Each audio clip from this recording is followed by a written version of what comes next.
Thank you, Trevor. Guys, please, one more time for Fnatic and Rekkles. You did what we thought was impossible coming in today. Any first impressions on this victory and qualifying to quarterfinals?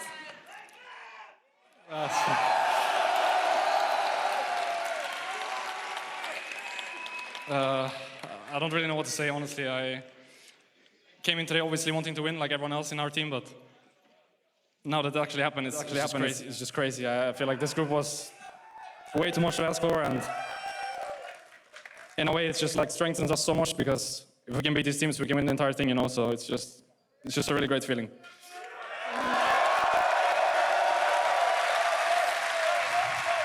Fnatic performing when it matters the most. It's not even a meme, right? You do it every time. How did you make it happen today? I feel like we were just more interested in winning than scared of losing, like last week. We were so scared of losing, like Worlds is only 6 games and 1 or 2 games can change the entire thing, so we're really scared of losing and kind of just not representing Europe well, I guess, so we kind of shit the bed in week 1, I think, and week 2 we just all wanted to show more, I guess, more of the Fnatic people have seen. And I think we did pretty well.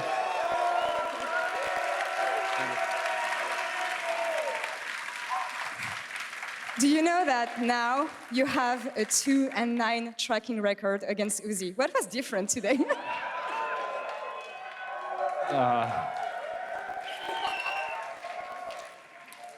I think my teammates played really well. I honestly didn't do much, I'm sorry, but I really didn't do much, so I'm just really grateful for my team. I think they carried both of these games against SKT and RNG, so big kudos to them. Give yourself some credit here too, yeah, please. I know the journey was not easy for you, and coming here today, this was do or die, basically. So what will you learn from this group stage to help you now in quarterfinals and in the suite of the competition? Playing ADCs, I guess, is a start.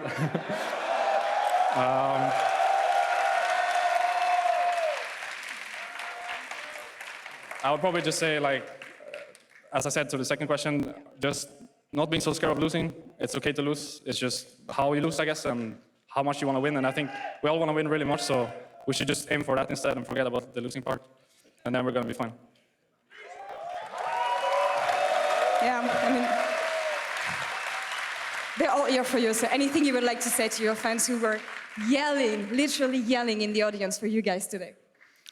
Honestly, when we play the game, we can hear most of what you guys do, so it's really nice to hear when like you're cheering for us and stuff, so I appreciate it a lot.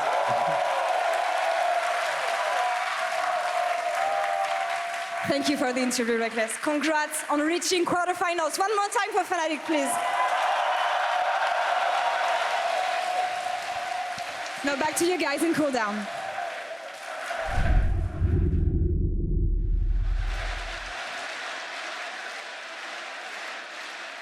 I think you just have to let those cheers echo for a moment. What a monumental day for Europe and the LEC. Welcome to Worlds Cooldown. I'm Dracos, joined by Yamato, Cannon, and Frosk. 3 seeds through. Is this the high five moment? You screw it. Yeah, it's a high five moment. Let's get it. No. Cue up the bias thread. We'll be in later. We're having a good time. I'm ready to start taking some shots if we're going to go. I saw a lot of flames. Blyce got it shaky. G2 fell down to Griffin. 3 seeds. 3 seeds of the LEC have made it out of group stage. I think, is that the first time ever? Yes. The first time ever on home soil, Europe will send all 3 teams towards the knockout stage. Holy moly. It's crazy. I can't believe this just happened, because coming into the day, you hyped up this group D. There was the group of death, and everyone thought it's kind of over because Fnatic looked so shaky in week 1, and then on this day, it all delivered. It all panned out. All of a sudden, you saw these teams that were so closely matched, and we saw very competitive games. So I need the cooldown. What's up? I know. It's just so crazy because it was also the way that it was done. It was the fact that it was blue side Fnatic, insta-lock Xayah. You're looking across at Uzi. This is so many times that Rekkles has taken a run at this guy and not gotten the last laugh. To finally stand tall, get his champion. He's got Hilly next to him on his signature pike. And I know that Rekkles said he's like, you know, I didn't really do much that game, but he overcome so much there. He really did conquer his demons. There had been such a mental block When we talk about the world song, usually I think it's like your own little fears, but like Uzi is literally Rekkles' demon, and he just beat Uzi. Like, what more direct one-to-one metaphor can you ask for in the final moments of this group? It's a stunning day. It is a miraculous run. And if you told me just the SKT game, I was going to believe it. If you tell me the SKT and the RNG game, especially after that first clutch game, this was the biggest emotional roller coaster of the day for any European viewer. Honestly, I'm thinking about that SKT game and how it started, because it looked so grim in the beginning. Hylissang was on 0-2, and I think Kaiser was 2-0 already, and everything looked grim. And then SKT made that mistake, and Fnatic was like, wow, we can win. And then after that victory, they just took that confidence, took it onto the stage in the last game, and showed up in the Fnatic that we know and love from Europe. Know and love. It's about the ceiling and the variance. It feels like this tournament has had so much variance in it just because of the nature of how this meta and how League of Legends is played now. You have to be of a certain mechanical bar. And the reason why I had so much faith in the LEC teams, especially G2 and Fnatic, is because I knew that they were at that mechanical bar. That if they reached their ceiling, they could be one of the best teams in the world, favorites to win the tournament. And it feels like finally vindicated. Fnatic fans got to see what we always knew was there when it mattered most. And I think overall, when you look back at week one, I think if half of the Fnatic fans in the world doubted them, if 90% of the Fnatic fans in the world doubted them, I wouldn't blame them. Because it was so disastrous, and it was so inconsistent, and it was so uncharacteristic. Brox was invisible, and Bubba was dying left and right. And you were watching Garen Yumi from your roaming bot laner and your all-star support. And while you got to respect the attempt at the strategy, the turnaround here is still just so monumental.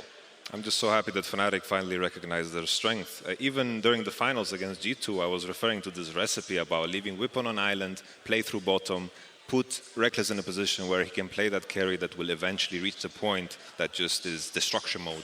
And with Hylissang and, of course, Broxa impacting the map in their way, when Fnatic begin to flow in a way where they take tower after tower, use fog in such a beautiful way, finally we got to see it. For me, it was the recognition as I was kind of like, I've never been so nervous about making a prediction. Like, I really was up here just like pacing back and forth. I was like, oh no, it's RNG versus Fnatic. What am I supposed to do? But it was the fact that this is no longer RNG light, that Fnatic had rebuilt the roster, that they had so many more playstyles. They couldn't lose in the same way that they had. And I think we sometimes fall into this trap of looking at history and then always assuming that because all of this years of gameplay means that that's what the future holds. But while there is destiny, there is no fate. And Fnatic's fate wasn't sealed just because they were across from Uzi today. They were destined to meet, but changed the course of history right here. Wise words. I think we'll end on that. I think Fnatic, once again, a fantastic day. But of course, not the only team to make it through. SKT still dominating this group, securing first seed. And earlier today, Laura caught up with Faker. Thanks, guys. Laure here, and joining me right now is Faker after SKT grabbed the first seed of their group. And you could have done the perfect run if it wasn't for the lose against Fnatic earlier, which was surprising given how dominant you've been so far. So what have you been able to learn from this defeat? 네, 우선 승리와 이제 1번 시드 확정 지은 거 정말 축하드려요. 하지만 이제 전승을 할 수도 있었는데 푸나틱 상대로 아깝게 게임을 하나 이제 떨궜습니다. 그러면 워낙 압도적인 경기력을 보여준 만큼 어느 점에 좀 놀라셨고 푸나틱전에서 어떤 걸 배우셨나요? 저희가 6승을 오늘 하고 싶었는데 6승을 못하게 돼서 좀 아쉬운 것 같고요. 푸나틱전에서 저희가 실수를 연달아하면서 되게 좀 안 좋게 패배를 했었는데 그래서 좀 앞으로 더 보강할 점이 많다는 것이 저희가 배울 점이었던 것 같습니다. So yeah, really wanted to get the 6 clean score today, but we were not able to make it happen today. I'm a little bit sad, but well, there were a lot of consecutive mistakes in the Fnatic game, so I think that's the one that we have to work on, and that's the lesson that we learned, that we still have a long way to learn. I see. Well, even with this loss, you still managed to get first seed in what was commonly called the group of death. So I want to know, what is your take on you and SKT being the Reapers in the group of death? 네, 이제 사실 죽음의 조라고 불리는 그런 C조에서 이제 SKT 페이커 선수와 함께 이제 죽음을 수확하는 그런 리퍼 역할이셨습니다. C조에서 경험은 어땠나요? 확실히 전통적인 팀들이 많다 보니까 저희가 준비를 엄청 많이 했었는데 그래도 이렇게 1등으로 올라가게 돼서 앞으로 있을 경기에서도 좀 자신감을 많이 갖고 할 수 있을 것 같아요. So because there were a lot of teams with long history, we really did our best in terms of preparation. So I think with this first seed position, we will be able to have bigger confidence going to other stages. I agree. And after all these years, every time you enter a championship, people still fear you. And you have 3 titles right now, and you're still chasing for the 4th one. So tell me, what drove you after all this year to overcome yourselves on big stage? 네, 이제 페이커 선수가 벌써 3개나 타이틀을 갖고 계신데도 항상 롤드컵 무대에 등장할 때마다 상대 팀들이 항상 경계하고 두려워합니다. 이제 2번째 타이틀을 향해서 달려가고 계신데 어떤 점에서 항상 동기부여를 받으시면서 열심히 노력하고 계신가요? 저는 언제나 몇 번째 우승이건 그런 거는 중요하게 생각하고 있지 않고요. 제가 오히려 이제 그냥 우승하고 싶은 욕구가 언제나 좀 크기 때문에 이번에도 역시 어느 때보다 더 우승하고 싶고 그래서 더 열심히 하게 되는 것 같아요. So, well, the number of trophies I have doesn't really matter. I always have huge desire to get the win. So, I just want to win the Worlds this year again, like never compared to other years. And I wish you good luck on that. 감사합니다, Faker, for the interview. Thank you, Jisan, for the translation, as always. And back to you guys.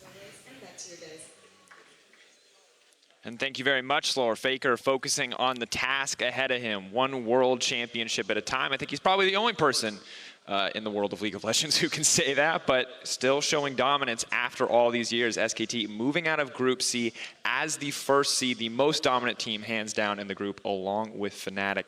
And of course, that sadly does mean that both RNG and Clutch Gaming are knocked out of the 2019 World Championship. Holy moly.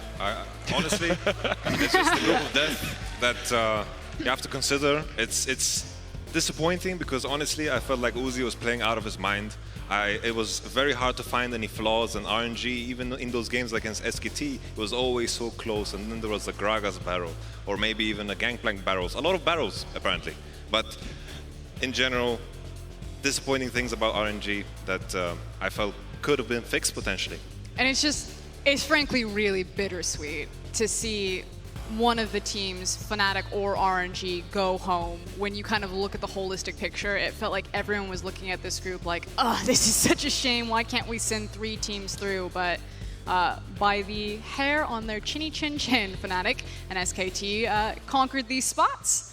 And it's sad to see RNG go. They were a phenomenal team. RNG and especially Uzi, and of course Clutch as well for a first world championship. I think a lot of solid performances, and while it didn't ultimately find a win, you did see, I'll say, some heroic moments from that squad, and gave Fnatic the game to start the day. It's unfortunate because history will not, history rarely remembers the losers, and it won't be kind here, but where RNG finished is not indicative of their strength in this tournament, and I don't think that that's a controversial statement. Always just kind of be remembered, and that's the sad thing, is you just look at the scoreline, you look at they're knocked out, you look at Clutcher being 0-6, the first NA team to do so, you kind of just go for the headlines. But look at back, see the moments that you appreciate, and of course one of those moments is the Fnatic final fight. We have team comms coming through. I have no idea what to expect from this, but would not surprise me if there were more than a few expletives as we take a look at that one. I'm coming. It's in play. Nar, make an arm. There's one shot. Can we go Nexus? Can we go Nexus? Yeah. Just go forward. Go Nexus. Go Nexus. Go Nexus. Nice, guys. Come on, no flash Lulu. No flash Lulu. Guys. No flash Lulu. No flash Lulu. No flash Lulu. No flash Lulu. Penta. It's alright, it's right. I don't care. It's alright. Just end the game. Let's go, guys. Let's go.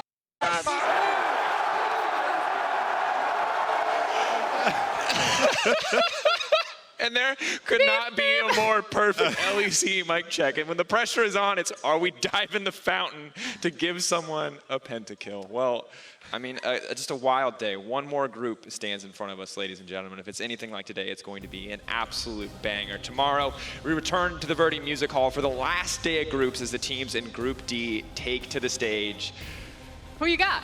Yamato? Honestly, the comparison between this group and the last group is that it felt like it was said and done already with SKT and RNG.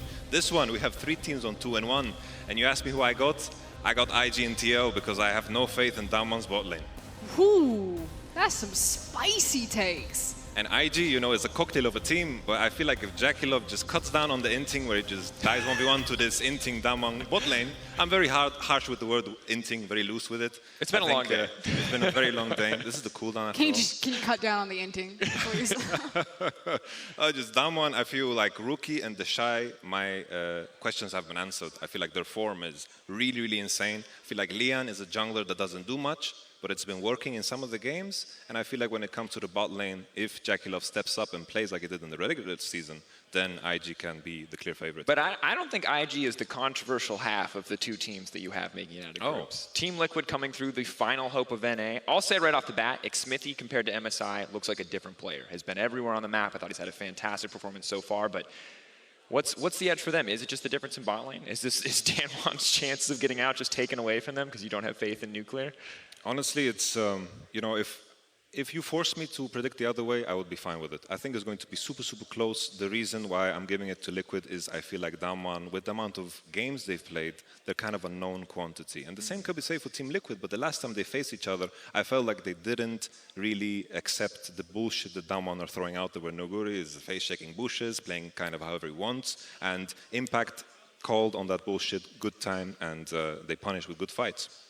Yeah, I kind of agree with the sentiment. I actually do have Damwon coming out of that group, though, over TL, and it's simply because I think that Xmithy has had a phenomenal tournament, but I think he can be exploited and he can be punished, and I expect teams to start really targeting that. And I think that individually on kind of the two solo laners that Damwon have, that they are stronger at their highest peak than Jinsen and Impact. Impact known as a very strong weak side, and yeah, he has stepped up, but you slowly start to see Damwon really start to evolve and change, and they're slowly getting better. And now I'm looking at Griffin, who also had a pretty shaky day one and then had a phenomenal day two, and I'm like, I wonder who they're screaming. I wonder what's happening here. I just have an inkling that Damwon are going to look much scarier than they did the first time around. Something I would like to toss in is I feel like draft has been super, super important. And when I look at the Korean teams, SKT today pulling off the Griffin draft with the Camille Akali flex, if Damwon will follow that note and they are in the same kind of scrim bubble where they play these flex picks, all of a sudden maybe Noguri can be on a counter matchup even on blue side. And if that happens, I think it's going to be rough. But when Impact gets a good matchup, it looks good. All right, but a split desk, and that's really all you can ask for as we move into the final day. It's been, honestly, just 3 crazy days so far, and we just have to hope that day 4 will live up to the hype. But of course, if you missed any of today's action, be sure to stick around for our read broadcast starting in just a few minutes. Check out all the games. If you're just tuning in now for the read broadcast, it's very questionable, but watch it all again, folks. That's all that matters. That's going to be all from us here in Berlin. Thank you. We're going to be back tomorrow for the last day of groups. We'll see you then.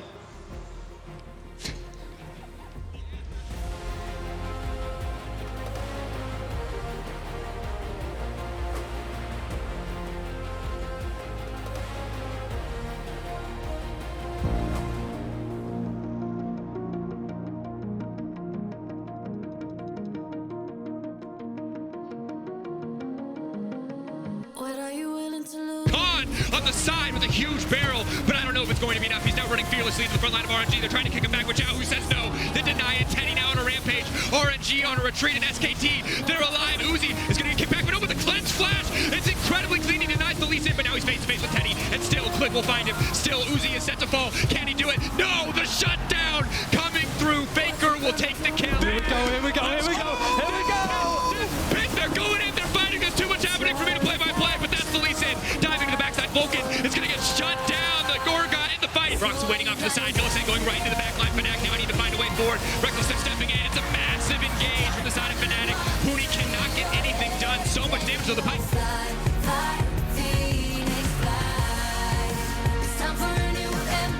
But Fnatic will play defense. We'll try to stop this one away. Edward has now been locked up. And then once again, a beautiful Vigar shot. Teddy can't get back in the fight. He has to burn cleanse to do so. The Baron will spawn in a minute. They're not going to overstay. Here comes Clay. The kick through the Vigar, but still the cage comes out. He stops the engage.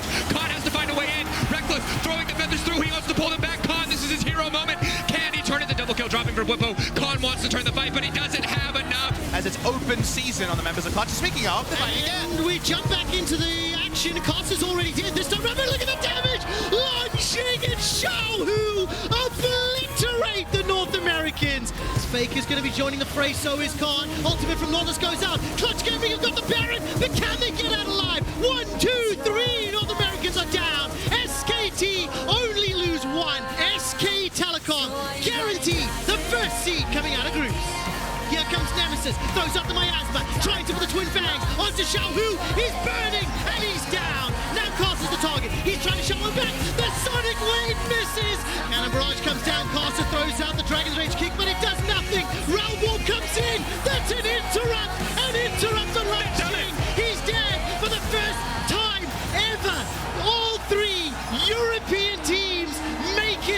knockout stage.